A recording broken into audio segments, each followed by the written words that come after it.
మీరా chapter 8 అన్నా మరి ఆ అబ్బాయి సంగతి ఏం చేయమంటారు? ఊర్లోకి వచ్చి రాగానే నీ తీర్పును అడ్డగించి ఆ పిల్లని కాపాడి నీకే వ్యతిరేకంగా నిలబడ్డాడు. ఇవాళ జరిగింది మళ్ళీ రేపు జరిగితే ఊర్లో ఉన్న వాళ్లకి నీ మాట మీద గౌరవం పోతుందేమో అన్నా. ఉదయం కోట దగ్గర జరిగింది గుర్తు తెచ్చుకొని అన్నాడు ఆ వ్యక్తి బంగార్రాజుతో. వాడు 4 రోజులు చుట్టపుచూపుకి వచ్చిన వాడురా, 2 రోజులు ఉండి వెళ్ళిపోతాడులే. వాడి జోలికి వెళ్ళకండి. ఇప్పుడు గనక వాడి జోలికి వెళ్తే అనవసరంగా వాడు అన్ని కూపీ లాగుతాడు. అనవసరంగా వాడిని కదిలిస్తే మొత్తం బయటపడుతుంది. వాడిని ఇప్పటికి వదిలే. వాళ్ళందరూ ఊర్లో నుంచి బయటకు వెళ్తున్నారు కదా, అంటే ఇంట్లో ఆ పిల్ల ఒక్కతే ఉంటుంది అని బంగార్రాజు ఏదో ఆలోచిస్తూ అన్నాడు. కాదన్నా, వాడు కూడా ఉన్నాడు. వాడు వెళ్ళటం లేదు. 4 మాత్రమే ఆ పూజకు వెళ్తున్నారు అని జవాబు ఇచ్చాడు ఆ వ్యక్తి. అయితే ఇంకా మంచిదిరా, ఆ పిల్లని ఉపయోగించి ఆ అబ్బాయిని భయపెట్టేయి. ఈ రాత్రి ఏం జరిగినా ఊరందరికీ ఆ విషయం తెలియాలి. ఈ దెబ్బకి ఆ రాజారావు తలదించుకొని నా కాళ్ల దగ్గర పడాలి, అర్థమైందా అని ఏం చెయ్యాలో చెప్పాడు బంగార్రాజు.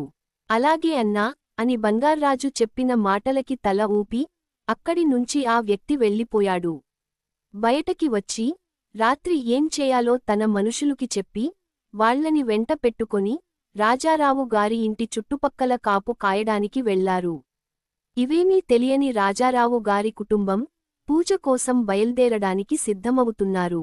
సీతాలక్ష్మి కిచెన్లో ఏదో చేస్తుండగా వైదేహి అక్కడికి వచ్చి, అత్తయ్య, మరి ఈసారి కూడా మజ్జిగలో నిద్రమాత్రలు వేయమంటారా అని అత్తయ్యని అడిగింది.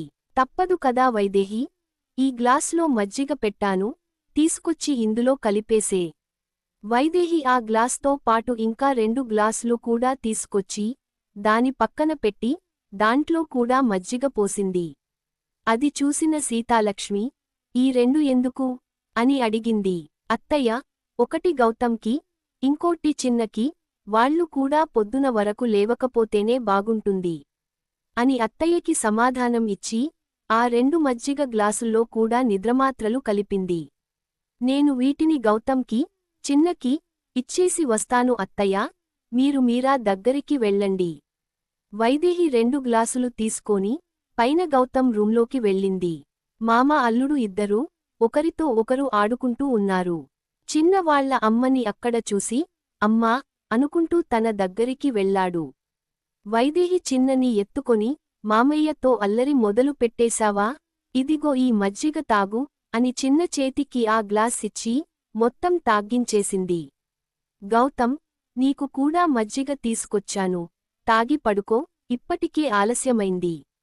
ఇంకో విషయం గౌతం, మేము తెల్లవారుజామున గుడికి వెళ్తున్నాము, ఒకవేళ ఉదయం మేమెవరమూ ఇంట్లో కనపడకపోతే కంగారు పడకు అని చెప్పింది. అలా అయితే నేను కూడా వస్తాను అక్కా, నన్ను లేపు అని గౌతం అన్నాడు. లేదు గౌతం, మేము వచ్చేస్తాం కదా, నువ్వు ఇక్కడే ఉండు. గుడికి మళ్ళీ ఇంకా ఎప్పుడైనా తీసుకెళ్తా అంది వైదేహి. అక్క మాటకు ఎదురు చెప్పలేక తను ఆ మజ్జిగ గ్లాసు తీసుకున్నాడు. సరే అయితే మరి వీడిని ఇక్కడే పడుకోబెట్టుకో, నాకు కింద కొన్ని పనులు ఉన్నాయి. వైదేహి కిందికి వచ్చి వాళ్ల అత్తయ్య చేతిలో ఉన్న ప్లేట్ని తీసుకొని, పదండి అత్తయ్యా, మీరా దగ్గరికి వెళ్దాం అని అంది. వాళ్ళిద్దరూ ఒక రూంలోకి వెళ్లారు. ఆ రూం అంత చిమ్మ చీకటిగా ఉంది. అక్కడ అసలు ఒక్క లైట్ బల్బు కూడా లేదు. ఆ రూంకి కిటికీలు కూడా సరిగా లేవు. ఆ రూంలోకి వెళ్లగానే వాళ్ళిద్దరికీ ఏదో తెలియని ఆందోళన. ఈ రూంలోకి వచ్చిన ప్రతిసారీ నాకు ఏదో తెలియని ఆందోళన ఉంటుంది అత్తయ్యా. కానీ మీరా ఈ రూంలోనే ఉంటుంది. అసలు తను ఎలా ఉండగలుగుతుంది అత్తయ్యా అని అంది వైదేహి.